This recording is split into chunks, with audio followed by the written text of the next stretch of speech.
Good afternoon.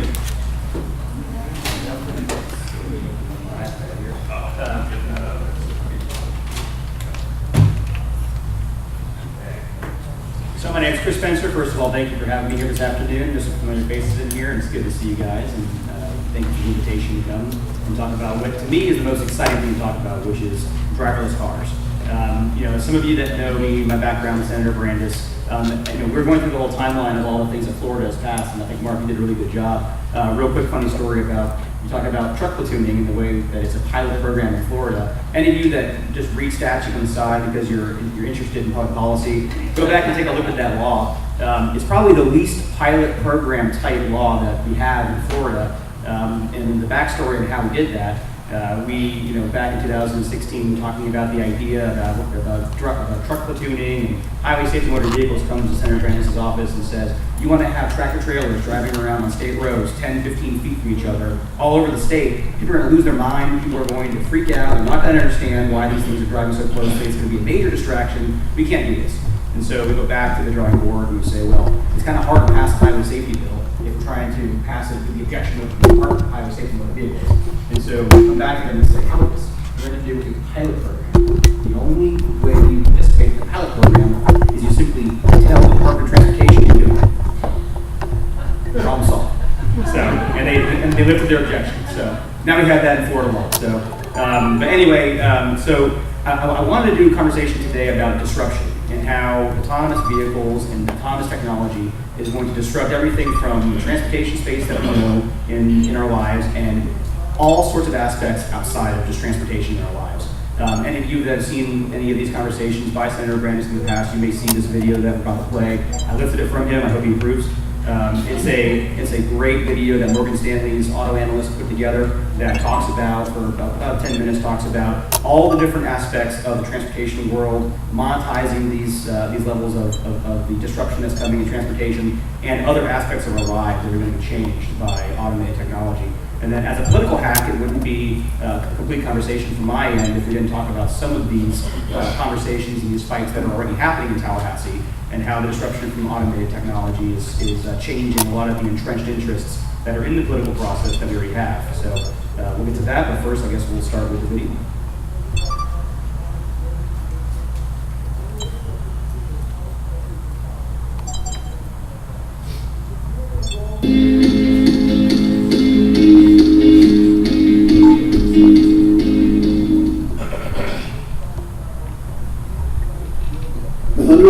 Auto industry business model is facing unprecedented technological disruption, starting with the very definition of the market itself. A traditional definition goes like this. There are 80 million cars sold each year at an average price of $19,000 per car for a total of $1.5 trillion, or 2% of global GDP. A Silicon Valley definition goes something like this.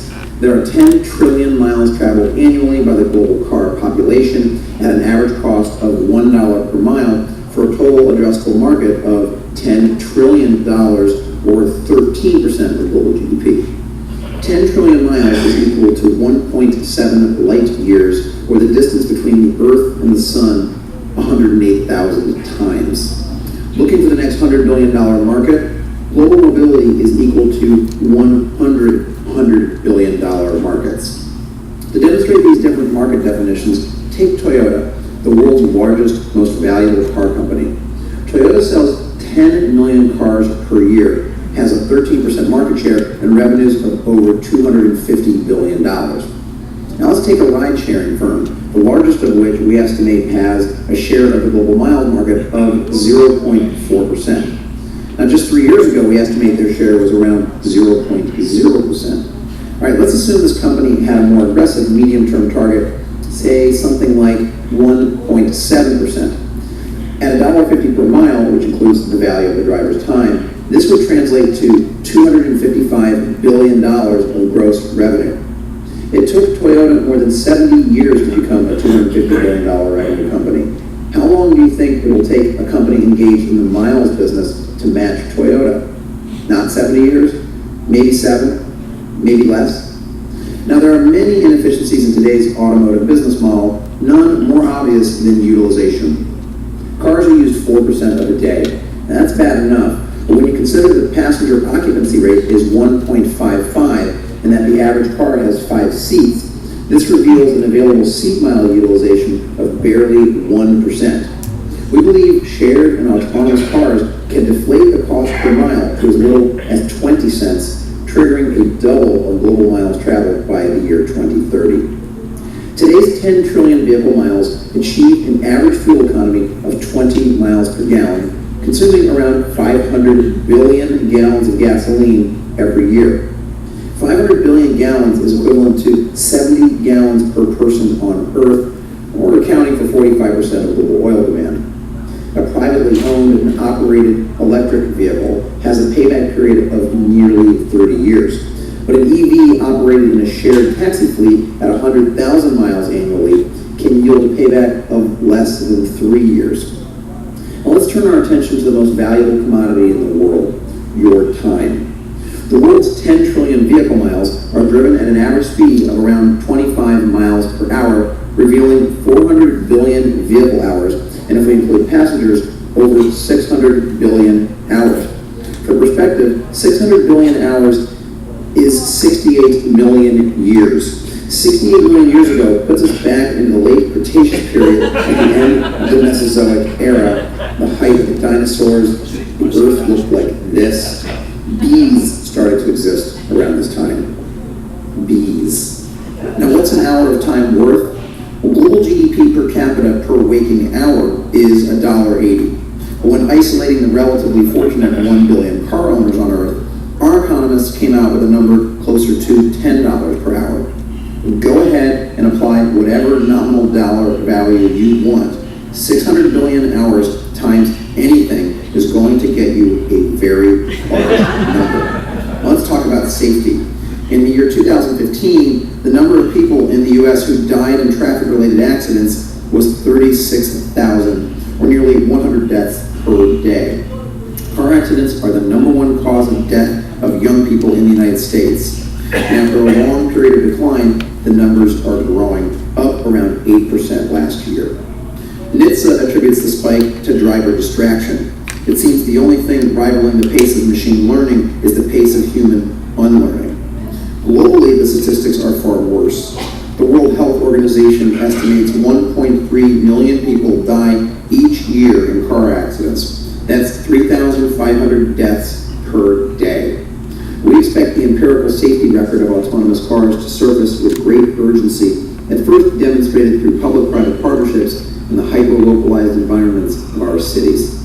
Initial applications will take the form of small fleets, less than 25 miles per hour, fully autonomous, fully electric, and geographically limited to as little as 1 square mile.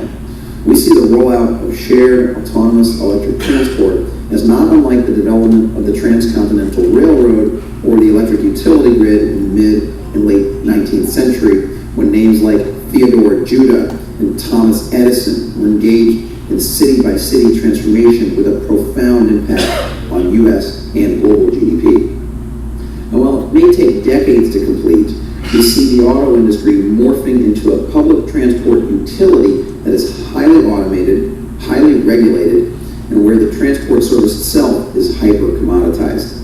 We see the greatest value in the content and data produced and consumed by the 68 million years of collective humanity trapped inside a mobile supercomputing cyborg swarm.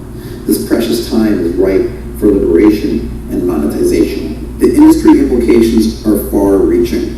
Auto OEMs and suppliers face new competitors with advantages in software, consumer electronics, and cost of capital, and auto companies may struggle to attract and retain the best talent, all while absorbing the losses as today's business model potentially disappears. Car rental names face pressures from ride-hailing firms that can achieve far higher levels of asset utilization, far larger fleet sizes, better data, and significantly lower costs. Auto dealers may stop selling cars altogether and evolve into a 100% service model and a highly consolidated group of mega fleet managers. We see more than 10,000 car dealer owners consolidating to as few as 10 that really matter. Insurance companies may see their auto business move from a B2C model with a global auto premium of $500 billion, or 70 basis points of global GDP, vastly diminished risk pool. Lithium producers confront a chicken and egg problem where higher demand for EVs cannot be met without far greater supply of battery-grade lithium, while the lithium supply won't be added until EVs show greater end market demand. Electric utilities. The U.S. car park consumes around 1,200 terawatt hours of equivalent electrical energy each year.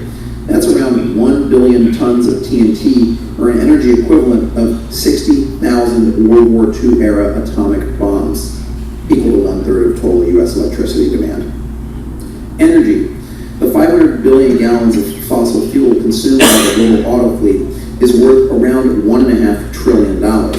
What if, say, 50% of miles traveled moved to electric propulsion over the next 20 or 30 years? Does Saudi take a 30-year view? Tech hardware, software, and internet. 600 million hours is an awful lot of time spent trapped inside a car that you're not actually driving. Some firms are uniquely positioned to monetize the content and data opportunities. Apple may want to turn your car into a mobile Apple store. Semiconductors. Autonomous driving replaces the human brain with compute power, deep learning, and artificial intelligence, creating significant growth opportunities for microprocessors.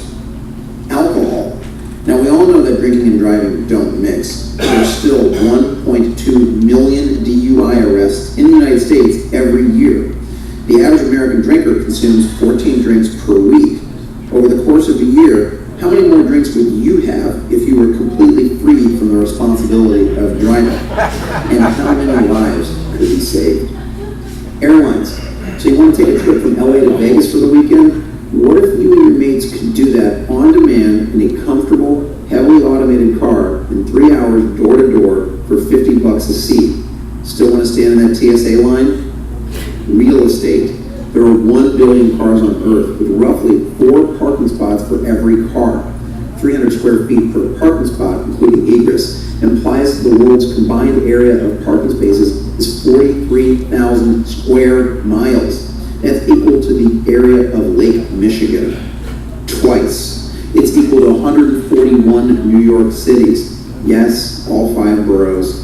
Okay, that's 1,886 Manhattans. How much commercial or residential real estate needs repurposing or revaluation? We find the story of reinventing automobile transport elegantly overlaps with sustainable and responsible investing. Unlocking multi-trillion-dollar market opportunities through new technologies and new business models directly addresses problems related to finite resource consumption, emissions, public health, and safety. Now, while these themes may be long-term in nature, we strongly argue you cannot be too early in understanding the investment implications today. All right. Well, so it was fast-paced, but you can kind of get the idea that automated technology is changing basically everything that we understand about transportation and every other aspect about our lives, from real estate to energy to healthcare. So I'll talk a little bit here about some of the things that we've experienced in Tallahassee, some of the political fights that have happened, and as the disruption continues to take place, some of the automated vehicle-related issues that are going to continue to move forward in the broader concept of disruption. Thinking about healthcare, and if roughly a quarter right now of your traumas that you see at trauma centers in the state of Florida are a result of vehicle-related collisions and traumas from car accidents. Trauma centers are one of the most highly regulated institutions in Florida statute. Every year there are political fights between the hospitals and between people that want to go and try to expand more of these facilities throughout the state of Florida. And there's a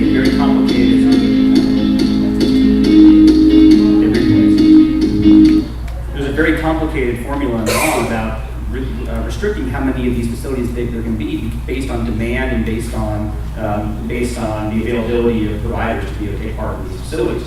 What happens when a quarter of your traumas no longer take place because of the increase in safety of vehicles? Let's think about a little similar more morbid, talking about organ donations. About 20% of the organs that are donated to people today come as a result of fatalities from car accidents.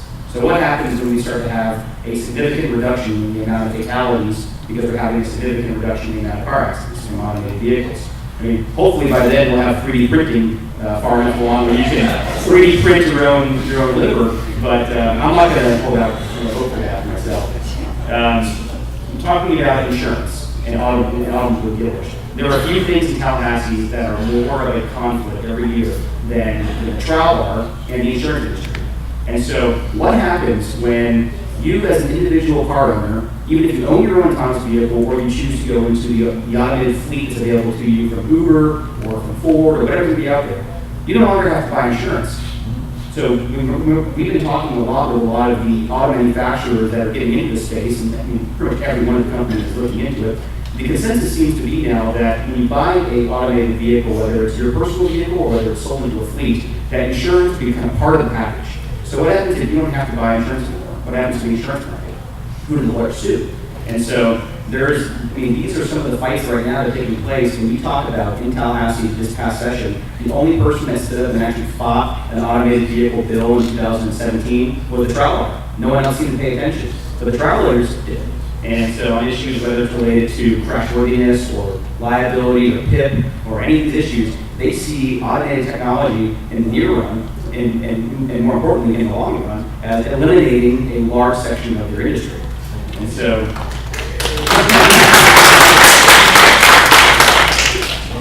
always makes me excited to hear them. Think about utilities. So as Adam Jonas on that video says, by the way, he's a great guy, very chance to meet him. He's the head of auto analysis from Morgan Stanley. Talk about utilities. With demand-side management, with increases in efficiencies from new construction, with less consumption in general coming from more energy-intensive uses, especially on the industrial side, the utilities, all the investor-owned utilities here in Florida and throughout the country, are seeing the next opportunity for substantial expansion of their production coming from charging electric vehicles. If you have a significant fleet on the road that is based on electric and is constantly moving around and needs rapid charging, that is a huge new market potential for your traditional utilities. And that completely changes the game. When you're talking about utilities fighting a lot of the rooftop solar, more deregulated concepts, that changes the whole conversation about what the needs are and how you can provide those needs, and it really opens up a lot of opportunity for some competition. Let's talk real quick about government revenue. Since we talked earlier all day today about gas tax. Gas tax eventually is going to phase away, especially as we get more electric vehicles. There's other aspects about it too, that government revenues and fee revenues that you should think about.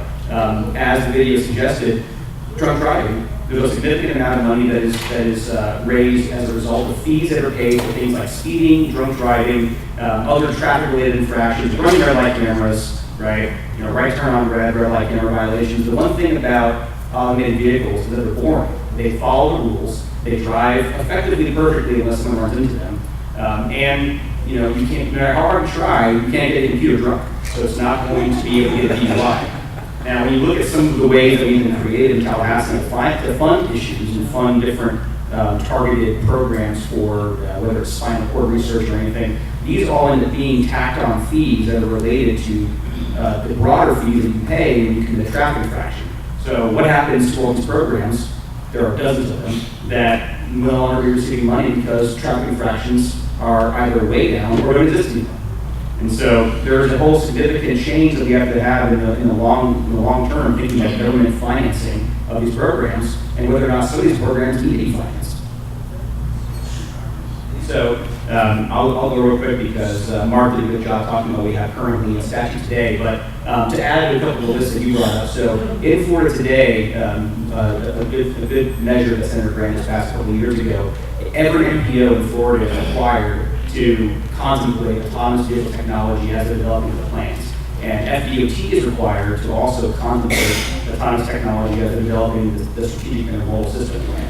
And so as we move forward, these planning organizations are being steered in the direction of think about alternatives to just traditional rail or even BRT. Think about autonomous vehicle technology and how that's going to impact your capacity on your roadways, how it's going to impact congestion and need for your drivers and for your community. And I think that's a very productive way to start looking at where the future of Florida is going to be with transportation. And I'll leave it there for Q&A.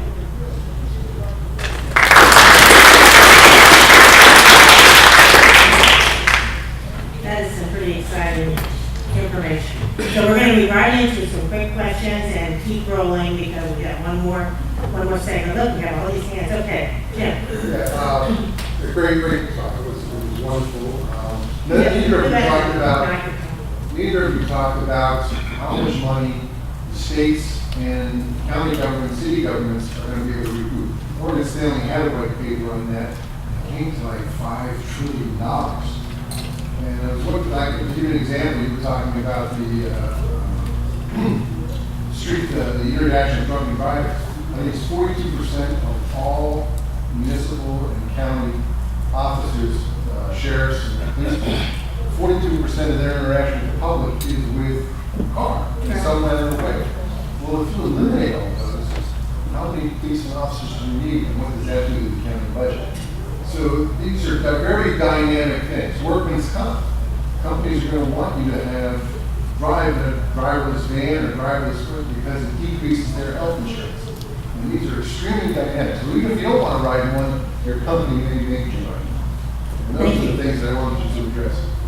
Well, and I'll add one thing to that. So think about all the retrofitting of the use of real estate in your downtowns, right? When you don't need to have vehicles parked in your commercial office. My office in downtown Tampa has 8 floors of the tower are dedicated just to cars, right?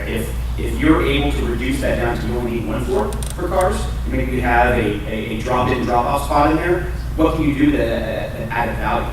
And that additional development will generate tax revenue. You're converting what's effectively just empty space that is complementary to the other land use. You're converting it into taxable value added to that space.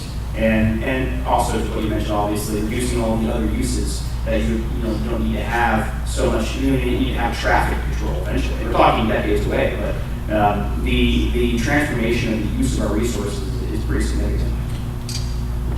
Yeah, I think to that, I think you could encourage local governments to be more honest in how they raise revenue than many are today. Because we've all encountered driving through little towns that are basically set up as speed traps and fund a significant chunk of their budgets through these rapacious fees that they collect on unsuspecting motorists. So perhaps, I think we could see this technology, while not being ahead of it, could see a reduction in local government corruption that we see across the country. Jillian? Hi, Chris. Great presentation. You talked about. Please. Stand up. Okay. You talked about. Close your mouth, please. Does this work? Or? Yeah. Okay. We talked about some winners and losers. Insurance companies, filers may be against this technology due to some fallout. What's the right conversation to be having with our elected officials, local representatives, to make sure that those kind of interest groups are kind of sidelined in the interest of the greater good? I think that the most important conversation, if you're talking about the politics of all of this, is understanding the safety implications here. I mean, people don't think, when you think about how do we know that autonomous vehicles are going to be safe? And how do we know that they're going to actually reduce deaths, which is ultimately the most important thing that we're talking about in any kind of public policy? The easy answer is because of the free market. Because all of these programs are currently being pushed forward by private companies that have private financing behind them, and this is where they see the future of the market going, and they're trying to meet consumer demands. A private company is never going to bring a product to market that is just as deadly as autonomous vehicles. I mean, think about an A380 airline carries between 600 and 800 people on it, and the amount of people who die every single day that we saw on the video is one A380 crashing every single week. So if Apple rolled out a product, let's say that was just 2x as safe as human driving. So now instead of one A380 crashing every week, now it crashes every 2 weeks. What would happen to Apple? I mean, they wouldn't exist for more than 2 weeks, right? At that rate, after that first thing crashes, they'd be done. Whether it's regulators stepping in, or whether it's their investors pulling out, or whether it's the company itself going bankrupt because of the liability. So you have to believe that automated vehicles will inherently be safer, because otherwise they'll never come around, they'll never exist. And so the free market is going to dictate that. And I think that's the message to communicate to legislators, that the safety implications here should be self-explanatory. I mean, these are going to become safer. The research is moving in that direction, and we should be promoting this technology to try to enhance safety. I'm sorry, we're going to have to cut this off. And it's her fault. Yeah, we have one more session to go. And thank you, gentlemen. It was wonderful. Thank you very much. So we'll have our last speakers come up, and